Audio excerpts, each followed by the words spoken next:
Rahul ദാസിന് big ബോസിന്റെ വരുമാനം കിട്ടും. അടിയിൽ മുഴുവനും എന്നെ തെറി വിളിച്ചോണ്ടുള്ള കമന്റുകൾ എഴുതിക്കോളൂ. രാഹുൽ ദാസിന്റെ പേര് തന്നെ ഞാൻ എടുത്തു പറയാൻ കാര്യം അദ്ദേഹം ഒരു ഹിന്ദു കുടുംബത്തിൽ ജനിച്ചതിൽ എനിക്ക് എന്നാ പ്രോബ്ലം? അതുകൊണ്ടാണ് പോലീസ് എന്നോട് ചോദിച്ചത് ബിഷപ്പിന് പറയാനുള്ള കാര്യങ്ങൾ പറയുക. അപ്പോഴാണ് ഞാൻ അറിയാത്ത കാര്യങ്ങളായിരുന്നു. അപ്പോഴാ പോലീസ് എന്നോട് പറഞ്ഞത് ഇങ്ങനെ ഒരു ഇഷ്യൂ അവിടെ നടന്നിട്ടുണ്ട്. ഇപ്പോൾ നിങ്ങളുടെ വ്യൂവേഴ്സിനോടായിട്ട് നിങ്ങളെ കേൾക്കുന്ന പ്രേക്ഷകരോടായിട്ടാണ് ഞാൻ പറയുന്നത്. ഞാൻ അനേകർക്ക് സഹായം ചെയ്തിട്ടുണ്ട്. ഞാൻ പറഞ്ഞല്ലോ എന്റെ ഇവിടെ തന്നെ 10 കുടുംബങ്ങൾക്ക് വസ്തു കൊടുത്തിട്ടുണ്ട്. പക്ഷെ ഒരു പ്രശ്നത്തിന് പോവുകയാണെങ്കിൽ എനിക്കും ആ കാര്യത്തിൽ ഇടപെടേണ്ടതായിട്ട് വരും. കാരണം ഒരു പോലീസ് ഇഷ്യൂസ് വന്നാൽ ഞാൻ ആൻസർ ചെയ്യേണ്ടതായിട്ടുണ്ട്. രാഹുൽ ദാസിനെ പുറത്താക്കിയിട്ട് ആ പ്രോപ്പർട്ടി അവർക്കോ അവരുടെ കുഞ്ഞിനോ വേണമെന്നും പറഞ്ഞ് അവർ അതിനുവേണ്ടി എവിടെയും ഞാൻ അതുകൊണ്ട് ഒരു വാണിംഗ് പോലെ പറഞ്ഞു ഇനിയും ഇവിടെ വന്ന് പ്രശ്നം ഉണ്ടാക്കരുത്. തൃക്കൊടിത്താനം സ്റ്റേഷനിൽ എഴുതി വെച്ചിരിക്കുന്നത് എന്താണ്? ഇങ്ങനെയുള്ള യാതൊരു കാര്യങ്ങളും ഇനിയും ഉണ്ടാവുകയില്ല. ഇപ്പോൾ ബിഗ് ബോസിൽ സെലക്ട് ചെയ്തിരിക്കുകയാണ് ഈ രാഹുൽ ദാസിനെ. രാഹുൽ ദാസ് എന്ന് പറയുന്നത് കണ്ടന്റ് ആക്കി സമൂഹത്തിൽ എന്നെ വലിച്ചു കീറുന്ന സിറ്റുവേഷൻ വന്നതുകൊണ്ട് എനിക്ക് ചില കാര്യങ്ങൾ പറയാൻ നിർബന്ധം. അച്ഛോ, എനിക്ക് അച്ഛനോട് ഭയങ്കര ബഹുമാനമാണ്. ആരാ സംസാരിക്കുന്നത്? എനിക്ക് ആളിനെ മനസ്സിലായില്ലല്ലോ. ഞാൻ തൃശ്ശൂരിൽ നിന്നാണ് വിളിക്കുന്നേ. എന്റെ പേര് പ്രിയ എന്നാണ്. ആ അച്ഛോ, ഞാനൊരു കാര്യം ചോദിച്ചോട്ടെ? ആരാ? എനിക്ക് ആളിനെ മനസ്സിലാവുന്നില്ലല്ലോ. ഞാൻ അച്ഛന്റെ നമ്പർ കിട്ടിയിട്ട് അച്ഛനെ വിളിച്ചതാ. എനിക്ക് മനസ്സിലായില്ല. എവിടുന്ന വിളിക്കുന്നത്? എന്താ വിളിക്കുന്ന കാര്യം? തൃശ്ശൂരിൽ നിന്നാണ് ഞാൻ വിളിക്കുന്നേ. അപ്പൊ അച്ഛൻ എന്നെ അറിയത്തില്ല. ഞാൻ അച്ഛനെ വിളിച്ചെന്നേ ഉള്ളൂ. എന്തായിരുന്നു മാറ്റർ? അച്ഛോ, അച്ഛനൊക്കെ ഞങ്ങൾ ബഹുമാനിക്കുന്ന ആൾക്കാരായിരുന്നു. എന്ത് പറ്റി ഇപ്പൊ? ഞാൻ എന്ത് ബഹുമാനത്തിന്? ഞാൻ ഒരു കാര്യവും ആരോട് ഒരു കാര്യവും ഞാൻ ചെയ്യുന്ന ആളല്ലല്ലോ. ബഹുമാനം കുറയ്ക്കത്തെ പോലെ. അച്ഛൻ ഞാൻ ഇപ്പോഴും ബഹുമാനമുണ്ട്. ഇപ്പോഴും ഉണ്ട്. ഇപ്പോഴും ബഹുമാനം ഉള്ളത് കൊണ്ടാണ് അച്ഛനെ ഒന്ന് വിളിച്ച് ചോദിക്കുന്നത്. ചോദിച്ചോളൂ. അച്ഛോ, എന്തിനാ അച്ഛോ? പാവല്ലേ കൊച്ച്, അങ്ങനെ പറയാൻ പാടുണ്ടോ? ആര് പാവല്ലേ? കിച്ചുവിന്റെ കാര്യമാണ് പറയുന്നത്. ഞാൻ രാഹുൽ ദാസിനെ പറ്റി മോശമായിട്ട് ഒരു കാര്യവും പറഞ്ഞിട്ടില്ല. പറയാൻ തുടങ്ങി കഴിഞ്ഞാൽ നിൽക്കാനൊക്കാത്ത പോലെ പറയേണ്ടി വരും. പക്ഷെ എനിക്ക് പറയേണ്ട ആവശ്യമില്ല. പറയിപ്പിക്കുകയാണ് സോഷ്യൽ മീഡിയയിൽ എന്നെ കൊണ്ട്. അച്ഛോ, ഇനി ആ കൊച്ചായി 11 വയസ്സ് തൊട്ട് 20 വയസ്സ്, ഓക്കെ, ആ ഒരു കാലഘട്ടത്തിൽ ചെയ്ത തെറ്റ് നമ്മള് തിരുത്തി കൊടുക്കേണ്ട ഒരാളല്ലേ? ഇപ്പൊ ഞാൻ ചോദിച്ചത് ആ കുട്ടി ചെയ്ത തെറ്റ് എന്താണെന്നുള്ളത്. എനിക്ക് ഒരാളുടെ തെറ്റിനെ പറ്റിയല്ല ഞാൻ അവിടെ പറയാനിടയായത്. ഇവിടെ വന്ന് ഇപ്പൊ ഈ പോലീസ് സ്റ്റേഷനിൽ നിന്ന് വന്ന എൻക്വയറികൾക്ക് എനിക്ക് ഉത്തരം കൊടുക്കേണ്ടതായിട്ട് വന്നിട്ടുണ്ട്. ഞാൻ സ്റ്റേറ്റ്മെന്റ് കൊടുക്കേണ്ടതായിട്ട് വന്നിട്ടുണ്ട്. അപ്പൊ അതെന്തുവാണ് സിസ്റ്ററോട് എനിക്ക് ഫോണിൽ കൂടെ പറയാൻ ബുദ്ധിമുട്ടുണ്ടെന്ന് വിചാരിച്ചോ? പോലീസ് എന്നോട് കോൺഫിഡൻഷ്യൽ ആയിട്ട് വെച്ചേക്കുന്ന കാര്യങ്ങൾ എനിക്ക് പുറത്ത് പറയാനൊക്കാത്ത ചില കാര്യങ്ങളുണ്ട് സിസ്റ്ററെ.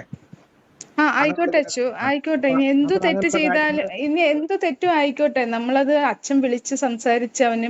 എനിക്ക് അതിന്റെ ഫോൺ നമ്പർ അറിയത്തില്ല. നമ്മളങ്ങനെ വിളിക്കാൻ നമ്മളങ്ങനെ, കാരണം അച്ഛനും ഒരു അമ്മയില്ലാത്ത ഒരു കൊച്ച്. ഞാൻ ഹിന്ദുവാണ്.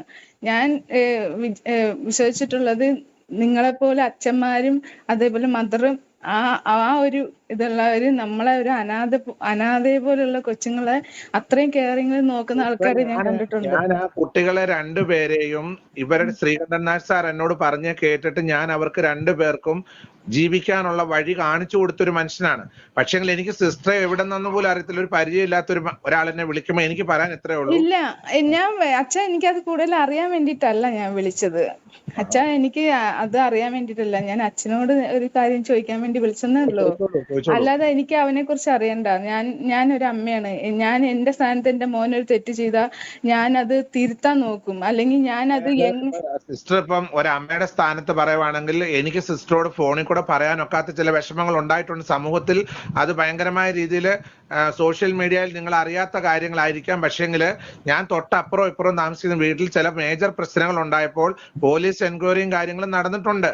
പോലീസ് എൻക്വയറി എന്നവരുടെ വീട്ടിൽ പല കാര്യങ്ങൾ സംഭവിച്ചത് എനിക്ക് പബ്ലിക്കിൽ പറയാൻ പറ്റത്തില്ല. ഒരു വൈദികൻ എന്ന രീതിയിൽ എനിക്ക് പറയാൻ. എനിക്കത് അറിയാം. ഞാൻ അച്ഛനോട് അത് ചോദിക്കാനല്ല വിളിച്ചത്. അവൻ എന്താ ചെയ്തെന്ന് ചോദിക്കാനല്ല ഞാൻ വിളിച്ചത്. എനിക്ക് ആ പയ്യനോട് യാതൊരു പേഴ്സണൽ വൈരാഗ്യങ്ങളില്ല. ഞാൻ ഒറ്റ കാര്യം കുഞ്ഞിനോട് പറഞ്ഞുള്ളൂ, നീ സ്റ്റാൻഡേർഡ് ആയിട്ട് നല്ലൊരു വിദ്യാഭ്യാസം ചെയ്ത് നല്ലൊരു ജോലി എടുത്ത് ജീവിക്കാൻ നോക്കണം. പ്രശ്നങ്ങളിൽ പെടരുത്. പ്രശ്നങ്ങളിൽ പെട്ടാൽ തീർച്ചയായിട്ടും നമുക്ക് എന്ത് ചെയ്യാൻ പറ്റും? രക്ഷിക്കാൻ കഴിയാത്ത സാഹചര്യങ്ങളിലേക്കാണ് കാര്യങ്ങൾ മൂവ് ചെയ്തുകൊണ്ടിരിക്കുന്നത്. എനിക്ക് രക്ഷിക്കാൻ പറ്റത്തില്ല. എന്നെ കൊണ്ട് രക്ഷിക്കാൻ പറ്റത്തില്ല. കാരണം ഇപ്പൊ അവന്റേതായ തൊഴിൽ നോക്കി ഞാൻ പറഞ്ഞ എത്രയോ മക്കൾ അമ്മയെ കൊല്ലുന്നു, അല്ലെങ്കിൽ ഓരോ കഞ്ചാവ് പിടിക്കുന്നു. ഇപ്പോഴത്തെ കാലഘട്ടങ്ങളിൽ എന്തെല്ലാം ചെയ്ത് എന്തൊക്കെ പീഡന കേസുകൾ വിടുന്നു, എന്തൊക്കെ ചെയ്യുന്നു. എന്നിട്ട് അവര് പയ്യൻ ആരെ പീഡിപ്പിച്ചത് ഞാൻ എവിടെയും പറഞ്ഞിട്ടില്ല. കഞ്ചാവ് മോഷ്ടിച്ചെന്നോ കഞ്ചാവ് കൊണ്ടുപോയെന്നൊന്നും ഞാൻ എവിടെയും പറഞ്ഞിട്ടില്ല. അച്ഛൻ അച്ഛൻ പറഞ്ഞെന്നല്ല ഞാൻ പറയുന്നേ. പറയത്തുമില്ല. നമ്മൾ ചെയ്യാത്ത കാര്യത്തെ പറ്റി ഒന്നും ഞാൻ പറഞ്ഞിട്ടില്ല.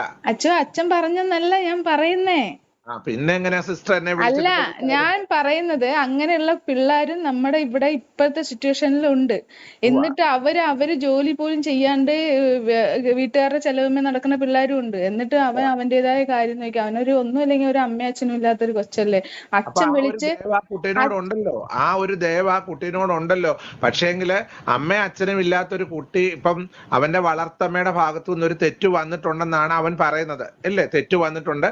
ആ തെറ്റിനെ അവൻ പബ്ലിക്കിന് മുമ്പിൽ കൊണ്ടുവന്ന് അവര് ക്യാൻസറിന് മെഡിസിൻ അച്ഛ ഇത്രയും പറഞ്ഞ സ്ഥിതിക്ക് ഞാൻ പറയാം. അച്ഛോ, അത് വൈറലാണ്. അത് അവനല്ല കൊണ്ടുവന്നത്, വേറെ യൂട്യൂബറാണ് അത് അതിന്റെ അകത്തുനിന്ന് എടുത്തിട്ട് അത് പുറത്തു കൊണ്ടുവന്നിട്ടത്. അത് കണ്ട കൊച്ചിന് വിഷമായി. അത് എങ്ങനെ അവരുടെ മുഖത്ത് നോക്കും എന്ന് വിചാരിച്ചാണ് ആ കൊച്ചു പോവാതിരുന്നത്. ആ കാര്യങ്ങളെ പറ്റി അവരുടെ ഫാമിലി ഇഷ്യൂ ആകുമ്പോ അവരാണ് അത് പുറത്ത് പറയേണ്ടത്. നോബിൾ ഫിലിപ്പ് എന്ന് പറഞ്ഞ ബിഷപ്പ് അല്ല അതിനെപ്പറ്റി പറയേണ്ടത്. അവന് വിഷമമായ കാര്യങ്ങളിലും കൂടുതൽ വിഷമമായ കാര്യങ്ങൾ ഇവിടെ നാട്ടിൽ പല കാര്യങ്ങൾ ഉണ്ടായിട്ടുണ്ട്. അപ്പൊ ഇവര് രണ്ടു കൂട്ടരും അങ്ങോട്ടും ഇങ്ങോട്ടും ഇത് പല കാര്യങ്ങളും ഫാമിലി ഇഷ്യൂ. അച്ഛൻ ചിലപ്പോ കണ്ടിട്ടുണ്ട്. അച്ഛനെ ഞാൻ കുറ്റം പറഞ്ഞ, അച്ഛനെ ഒരിക്കലും കുറ്റം പറയാൻ പറ്റില്ല. അച്ഛൻ അറിയാണ്ടാണ് സംസാരിക്കുന്നത്. ഇപ്പൊ എനിക്ക് മനസ്സിലായി. ഇവ ഒരിക്കലും ഒരു കാര്യത്തിന് അവരെ കുറ്റം പറയാനോ ഒരു കാര്യത്തിന് വന്ന് അവനെ എന്തെല്ലാം പറഞ്ഞിട്ട് പോലും ലാസ്റ്റ് വരെ അവ ഒന്നും പറയാണ്ട് ലാസ്റ്റ് ഒരു ചെറുക്കന്റെ വീഡിയോ എടുത്ത് എത്രയോ ആൾക്കാർ ചെയ്തിട്ട് പോലും അവൻ പ്രതികരിച്ചില്ല. ആ ഒരു ചെറുക്കൻ ചെയ്തത് പ്രതികരിക്കാൻ ഒക്കാത്ത സാഹചര്യങ്ങൾ ഉണ്ടാകുമെന്ന് സിസ്റ്റർ മനസ്സിലാക്കേണ്ടതായിട്ടുണ്ട്. സിസ്റ്റർ ഒരു എന്തുവാ ഇപ്പൊ ലാസ്റ്റ് അച്ഛൻ പറഞ്ഞു വരുന്നത് എന്തോ രേണുവിനെ കയറി പിടിച്ചു എന്നാണോ പറയാൻ? ഞാൻ പറഞ്ഞിട്ടില്ല. ഞാൻ പറയാത്ത കാര്യം എഴുതാപ്പുറം വായിക്കണ്ട. എഴുതാപ്പുറം വായിക്കുകയോ വേണ്ട. അച്ഛോ, ഞാൻ പറയട്ടെ, ഇപ്പൊ ആ പെണ്ണുമ്പളെ ചെയ്തോണ്ടിരിക്കുന്ന കാര്യത്തില് അവരുടെ മോൻ കയറി പിടിച്ചില്ലെങ്കിലേ ഇനി ഒരു അത്ഭുതമുള്ളൂ. എനിക്കറിയത്തില്ല സിസ്റ്റർ, ഞാൻ കാണാത്ത കാര്യം എങ്ങനെ ഞാൻ പറയും? പിന്നെ എന്താണ് അവൻ ചെയ്തത്? അവൻ എന്താണ് ഇത്രയും വലിയ തെറ്റ് ചെയ്തതെന്ന് അറിയുന്നില്ല. വീട്ടിൽ രേണുസുധിയുടെ വീട്ടിലോട്ട് ഫോൺ വിളിച്ച് ചോദിച്ചു. ഞാൻ അറിഞ്ഞ കാര്യങ്ങൾ പബ്ലിക്കിന്റെ മുമ്പിൽ എനിക്ക് പറയാൻ. അച്ഛനെ പോലെ ഒരാള് വന്നിട്ട് അച്ഛൻ ഇപ്പൊ ഞാനൊരു തെറ്റ് ചെയ്തു അല്ലെങ്കിൽ മറ്റുള്ള ഒരാൾ തെറ്റ് ചെയ്താൽ അച്ഛന്റെ മുന്നിൽ ഞങ്ങൾ രണ്ടാളും ഒരുപോലെയാ. അച്ഛൻ വന്ന് ഞങ്ങളെ ഉപദേശിക്കണം.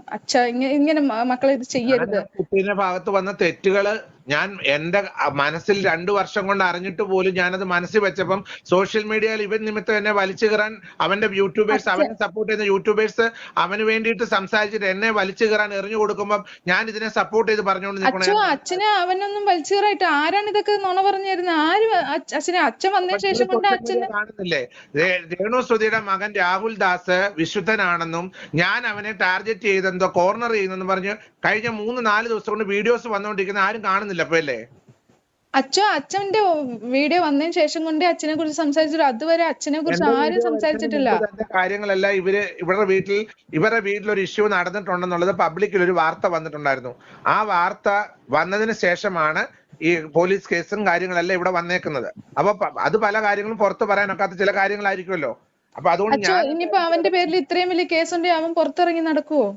എനിക്കതിനെ പറ്റി അറിയത്തില്ല. ഞാൻ പറയുന്ന അച്ഛൻ ഇത് കൂടുതൽ അച്ഛൻ അറിയത്തില്ല. അതാണ് കാര്യം. അച്ഛൻ അറിയത്തില്ല. വേറൊരു സ്ഥലത്താണ്. എനിക്ക് അതിനെപ്പറ്റി അറിയത്തില്ല. ഞാൻ പോലീസ് എൻക്വയറിയും കാര്യങ്ങളും പോലീസ് എന്നെ വിളിച്ചിരുന്നുണ്ട്. അപ്പൊ എനിക്ക് ഇതിനെപ്പറ്റി അറിയാത്ത കാര്യം അറിയത്തില്ല എന്ന് തന്നെ ഞാൻ പോലീസിനോട് പറഞ്ഞിട്ടുണ്ട്. ഞാൻ പറയട്ടെ അച്ഛോ ഇനി എന്തെങ്കിലും ആവട്ടെ അച്ഛോ, എന്ത് വേണം ചെയ്യട്ടെ, ഇനി ഒരു വാക്ക് അച്ഛന്റെ ഭാഗത്തുനിന്ന് ഉണ്ടാവരുത്. കാരണം എന്താ വെച്ചാൽ അച്ഛന്റെ ഭാഗത്തുനിന്ന് ഉണ്ടാവെന്ന് പറഞ്ഞാൽ ഞാനൊരു അമ്മ ആയതുകൊണ്ട് അങ്ങനെ ഒരു മോനെ ഇട്ട് കൊടുക്കരുത്. അത്ര ഞാൻ പറയുന്നുള്ളൂ. ഞാനൊരു ഇന്റർവ്യൂ കൊടുത്തിട്ടുണ്ട്. ആ ഇന്റർവ്യൂ കണ്ടിട്ടുള്ളവർക്ക് അത് മനസ്സിലാകും. എനിക്ക് പറയാനുള്ള വേർഷൻസ് ഞാൻ പറഞ്ഞിട്ടുണ്ട്. അത്രേ ഉള്ളൂ അച്ഛാ. അല്ലാണ്ട് അച്ഛനോട് ദേഷ്യം ഉണ്ടായിട്ട് ഞാൻ ഇതല്ല ഇത്